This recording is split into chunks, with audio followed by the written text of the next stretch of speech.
Welcome students, welcome to Masters Bloomingdale Academy.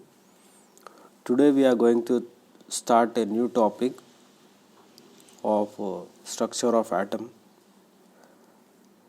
So in this topic we are going to learn about Newland's law of octaves. In the previous video we discussed about the Bernoulli law of traits and why does it fail we discussed. So for this explanation, now we have to see that this theory or law was proposed by Newland. He was a British chemist in 1865.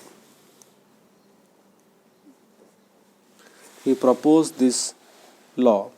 So what does this law say?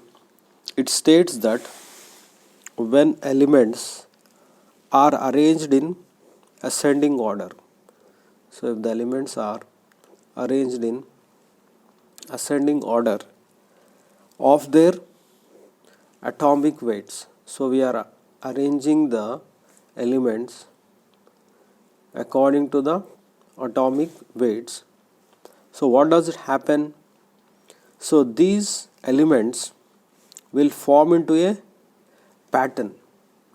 They will repeat the pattern again and again. So when they are repeating, what happens? Their properties repeat at regular intervals. So the properties are also repeating. So what is the pattern here? When you see the pattern, every eighth element starting from the first element or the given element or the first element resembles.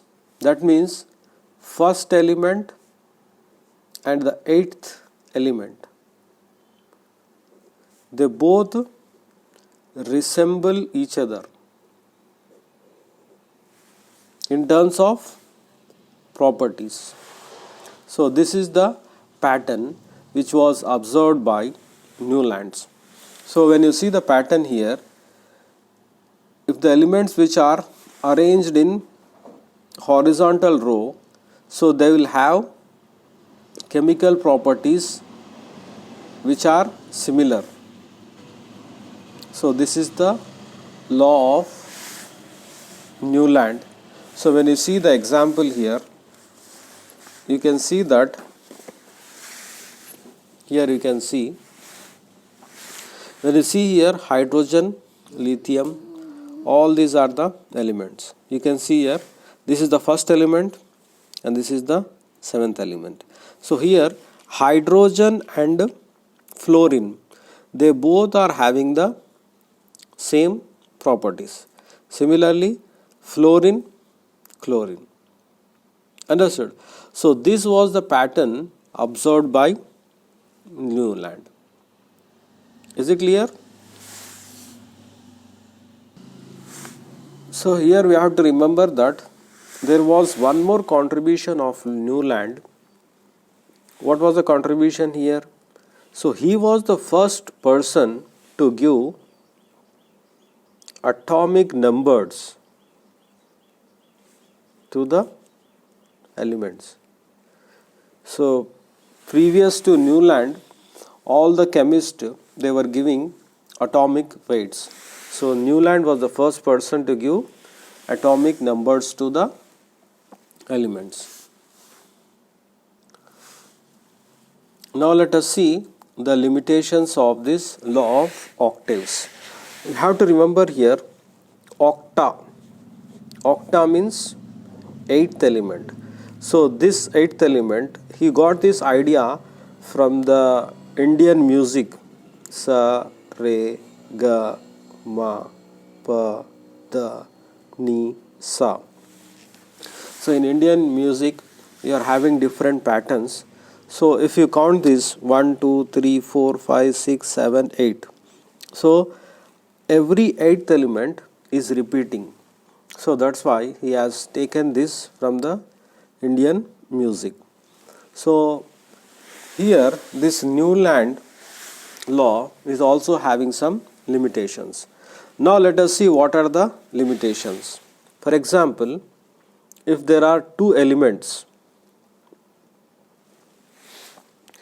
so these two elements, even though they are having different properties, for example, if you take cobalt and nickel, even though the properties of different, the cobalt is having some different properties, nickel is having some different properties, but he has fitted this cobalt and nickel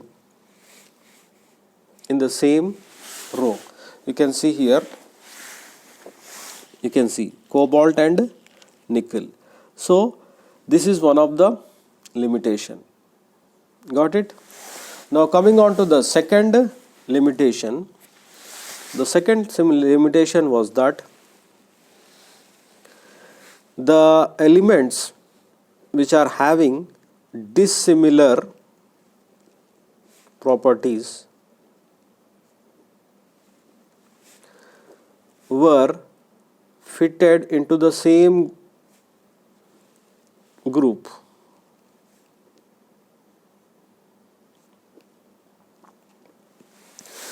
So actually, why we are classifying the elements, we have to separate the elements which are having different chemical and physical properties. But here, even though elements are having dissimilar properties, and so for example, let us say one is a metal and the other one is a non-metal, but the properties are different, but they are kept in the same group. So this was one more limitation of this law. So eventually the scientist or the chemist at that time, they did not approve this law. So finally they rejected this law also. And one more setback of this law was, at the time of Newland, only 56 elements were able to be arranged in this pattern of 8. So whereas if the elements were discovered in the future, so there was no provision for fitting those elements which were discovered later. So there was no provision. So these are some of the limitations or setbacks of this Newland's law of trades.